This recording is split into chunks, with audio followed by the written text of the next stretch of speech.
Good evening, good evening, good evening, everyone.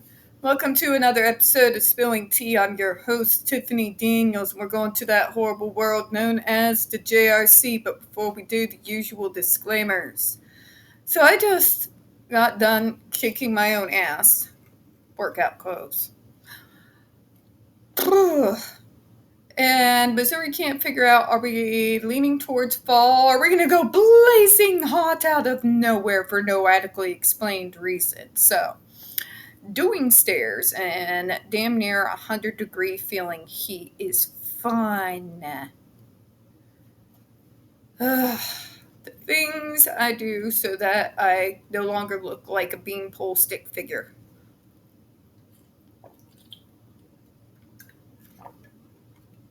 And I know it's good for me. Alright, now obviously you see that there's quite a bit of word salad to go through in this particular response, when probably a shorter reply would have been more adequate, but it's the JRC. So we are probably going to be going through this paragraph by paragraph, especially after yesterday's triggering episode. Now, usual disclaimers. In the description box, you're going to see the link to the article that the Judge Rotenberg Educational Center doesn't want you to read. It is written by NeuroClastic, a small non-for-profit started by autistics for autistics, wherein they surveyed over 900 ABA professionals from all over the world in regards to the JRC's quote-unquote behavioral modification program. Matter of fact, the JRC doesn't want you to read this article so much. They have threatened NeuroClastic with a defamation lawsuit if they did not remove it from the website. NeuroClastic has refused. So you know the drill. Read it again, read it a third time, and share on all your social media. You're also going to see NeuroClastic's public statement in regards to the defamation lawsuit threat, as well as a link to their GoFundMe. We are crowdfunding, just in case the JRC has the balls to see through with their threat. You're also going to see the ever-longing kind of archive we've got going on in regards to the Agape boarding school situation. Agape boarding school is a Christian-themed boarding school based out in Stockton, Missouri, where they're going to turn around your troubled teens. Well, reality seems to be quite different. We now have, and counting folks, not just 19, but 21 pending lawsuits that are alleging, among many things, child abuse, sexual abuse, and starvation. Please look at those links, read the articles, watch the news reports and the videos where a few of the victims have come to me. I have used my platform to get their stories out. Also, don't forget to visit their change.org Shut Agape Boarding School petition there in the link description box. Sign and share on all your social media.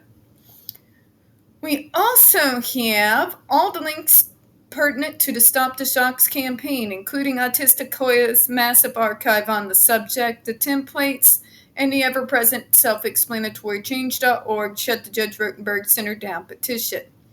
When we discuss the JRC, folks, you're going to hear vivid descriptions of and catch clips of surveillance footage of peoples with disabilities being tortured and abused. If you got young children present, please use your headphones.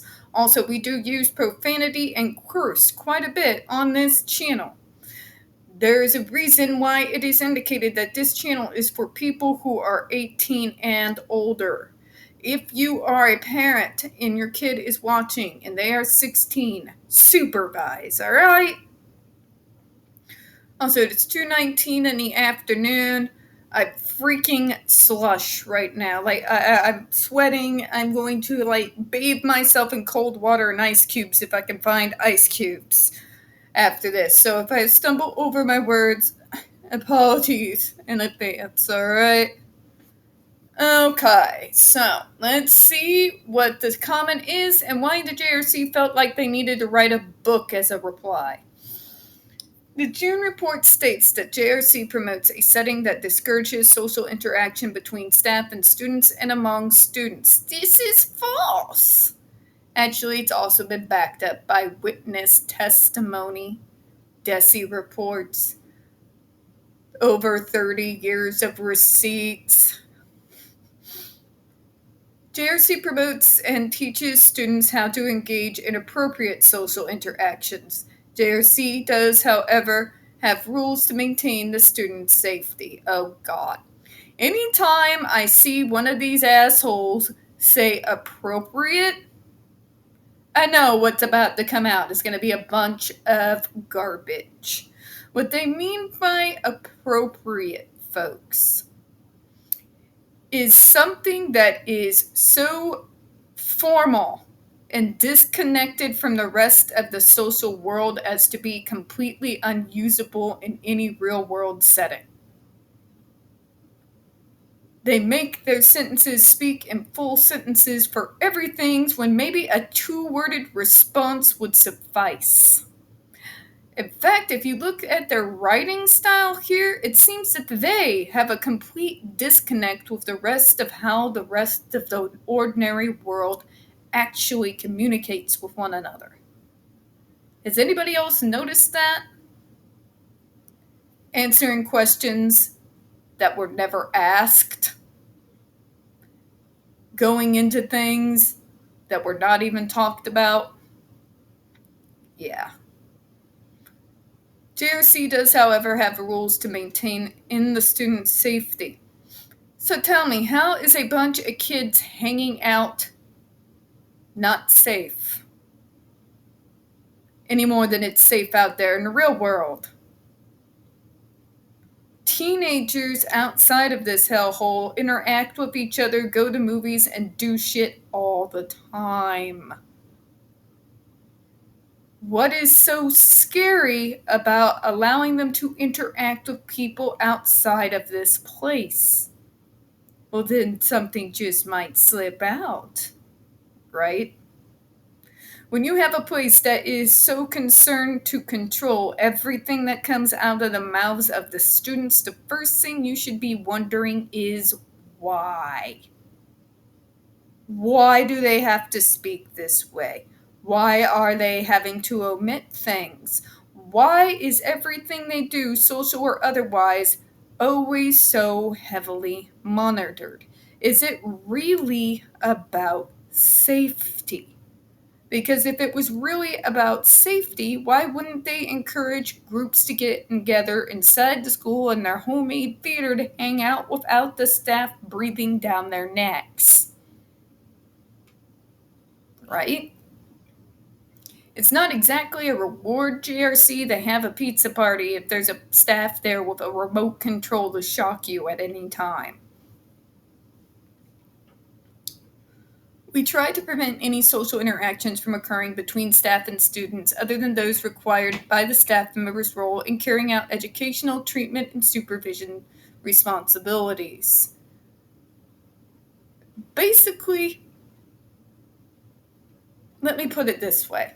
You don't even allow these kids to have the same interactions that a basic teenager would have with their high school teacher. What you all deem as appropriate really isn't. Really isn't. I had interactions outside of school with my teachers. I had after-school special extra trainings. I was in band. I wanted some extra lessons. This is when I was like balls to the wall trying to get into Juilliard. I wanted some extra lessons with my flute and to learn more and more complicated music. I was obsessed. I would practice for hours every night. Would the JRC consider this inappropriate? Probably. Let's move on. We want the staff member to maintain a professional distance between herself, and the student. If such a distance is not maintained, serious problems will arise, such as inappropriate relationships between students and staff. This is basic shit, JRC, and is not even remotely what New York is talking about. This is word salad here, folks. This is basic shit that is maintained in every single school. Why you feel the need to reiterate this is beyond me. It's absolutely useless. New York knows this. This isn't the problem. The fact of the matter is, you go beyond this. You turn a person from being their teacher into being their dictator. Let me say that again for the idiots in the back. You turn these people from being their teachers into being their dictators, because these teachers aren't just teachers. They are also reporting every little fucking twitch that you all can consider non-compliant, and standing there doing nothing while their kids are screaming in pain for being shocked for standing up. But we're not going to report about that, are we? No, we're going to throw out this useless explanation that is true for any school. Pick one, fucking pick one. It may be difficult for the staff minister to administer the various positive and negative consequences that must be administered objectively, without favor, and accurately day by day. What did I just say? They're not just teachers, they're dictators. You're less likely to be torturing a kid if you had that kid after school and you were helping them with a project. If you have them interacting in any way where that teacher might see that student as a human being, that they would be not as likely to want to lead towards being tortured and traumatized. We can't have that now, can we? Discouraging social interactions between staff and students also diminishes the likelihood that the higher functioning students will succeed in fooling staff members with respect to various aspects of their programs. Oh, here the fuck we go. See, I went through this shit.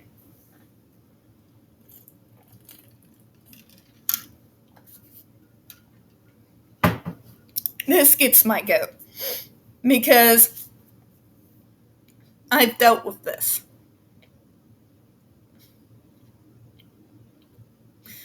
There are some people who believe that people like me are master manipulators.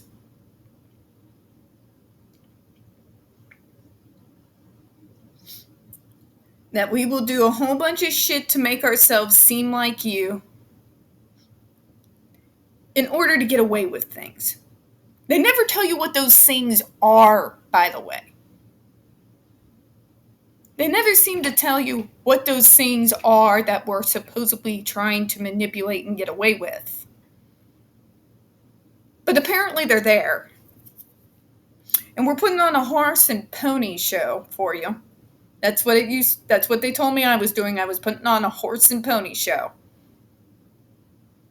In order to get you to bypass certain parts of my treatment plan, what have you. It's garbage. It's absolute garbage. It is another way to vilify the student. It's another way to vilify us and turn us into these crafty little villains. You know? Crafty little villains. Like we're some kind of weird-ass mastermind. It's garbage. That's not at all what's going on. We're not trying to manipulate anyone. Matter of fact, all we're trying to do with masking and trying to fit your non-existent idea of normal is just so you will leave us the fuck alone. There is no further motivation than that. When we go out there and we fucking mask, we do it because we don't like dealing with the fucking stares, the side comments, the ribbing in other people's ribs out in the community. We see it, people. We're not blind. We're not blind, deaf, and dumb. We see people coming up to our parents because they're concerned and get all up in our business and in our lives. So why do we mask? To be left the fuck alone is number one. That's high school. When we get about my age, if we're still fucking masking, it's a two-folder. I want to be left the fuck alone and I want to survive. Left the fuck alone and I want to survive. I used to mask when I worked out in the city. Almost 24/7.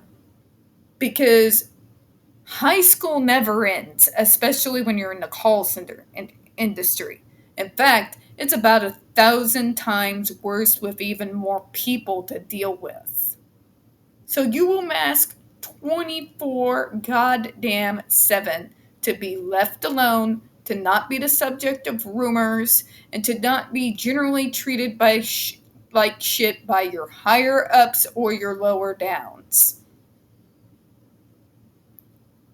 It's almost by masking, it's almost a way to hide. You know? But it's exhausting. You have no idea the emotional and mental drain it is to have to mask like that. We're not just going to do it to manipulate people. Are you outside your mind? Something that costs us so much to have to do. And you all think it's a manipulation. I hate it. I fucking hate it. And I hate it even more that every time I step outside my door to interact with the public, my mask comes down before I even fucking notice it. Before I even notice it's there. Because I've had it drilled into me for so damn long.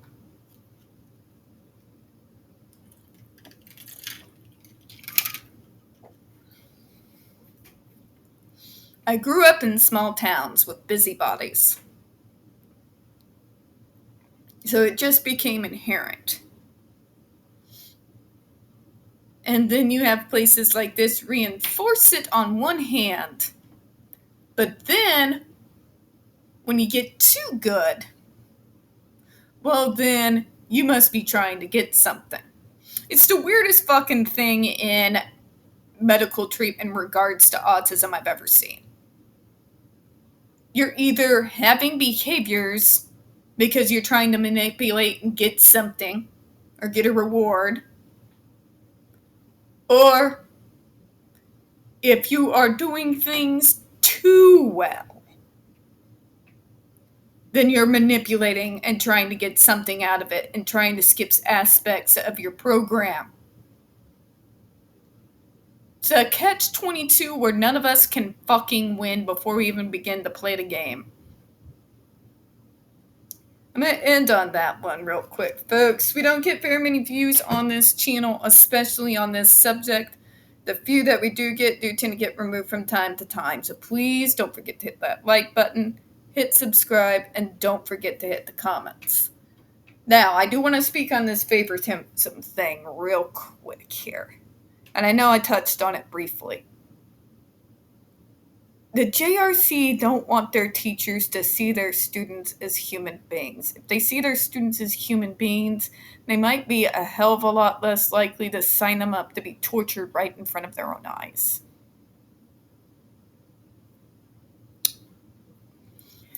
As always, I do appreciate your time. As always, we here at Spilling Tea hope you have a good one. Bye-bye, everyone.